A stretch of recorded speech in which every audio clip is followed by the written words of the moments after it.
তো বন্ধুরা আজকে দুপুরে করব ইলিশ মাছ আর সেটা করব ডাটা দিয়ে। আমার গলাটা একটু ভারী ভারী লাগছে, কেন ঘুম থেকে উঠে ভয়েসটা দিয়েছিলাম। যাই হোক, চলো ইলিশ মাছের মধ্যে নুন হলুদ মাখিয়ে নিলাম। আর ইলিশ মাছের মধ্যে কটা চিংড়ি মাছ তোমরা দেখতে পেয়েছো কিনা জানি না, ওটা আমার ছোট ছেলের, ও ইলিশ মাছ খায় না। একজন ইলিশ খাবে, একজন ইলিশ খাবে না। যাই হোক, চলো একসঙ্গে রান্না করব। ওই গরমের দুপুরে উনুনের কাছে ওই দাঁড়িয়ে দাঁড়িয়ে আলাদা আলাদা সম্ভব না।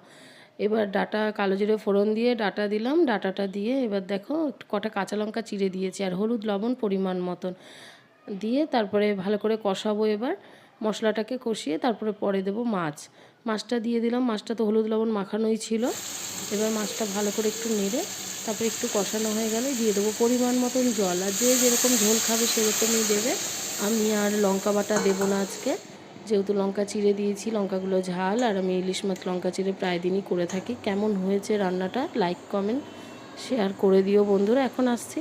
তো বন্ধুরা আজকে দুপুরে করব ইলিশ মাছ আর সেটা করব ডাটা দিয়ে। আমার গলাটা একটু ভারী ভারী লাগছে, কেন ঘুম থেকে উঠে ভয়েসটা দিয়েছিলাম। যাই হোক, চলো ইলিশ মাছের মধ্যে নুন হলুদ মাখিয়ে নিলাম। আর ইলিশ মাছের মধ্যে কটা চিংড়ি মাছ তোমরা দেখতে পেয়েছো কিনা জানি না, ওটা আমার ছোট ছেলের, ও ইলিশ মাছ খায় না। একজন ইলিশ খাবে, একজন ইলিশ খাবে না। যাই হোক, চলো একসঙ্গে রান্না করব। ওই গরমের দুপুরে উনুনের কাছে ওই দাঁড়িয়ে দাঁড়িয়ে আলাদা আলাদা সম্ভব না। এবার ডাটা কালো জিরে ফোড়ন দিয়ে ডাটা দিলাম। ডাটাটা দিয়ে এবার দেখো একটু কটা কাঁচা লঙ্কা চিড়ে দিয়েছি, আর হলুদ লবণ পরিমাণ মতন দিয়ে তারপরে ভালো করে কষাবো। এবার মশলাটাকে কষিয়ে তারপরে পরে দেবো মাছ। মাছটা দিয়ে দিলাম। মাছটা তো হলুদ লবণ মাখানোই ছিল। এবার মাছটা ভালো করে একটু নেড়ে তারপরে একটু কষানো হয়ে গেলে দিয়ে দেবো পরিমাণ মতন জল। আর যে যেরকম ঝোল খাবে সেরকমই দেবে।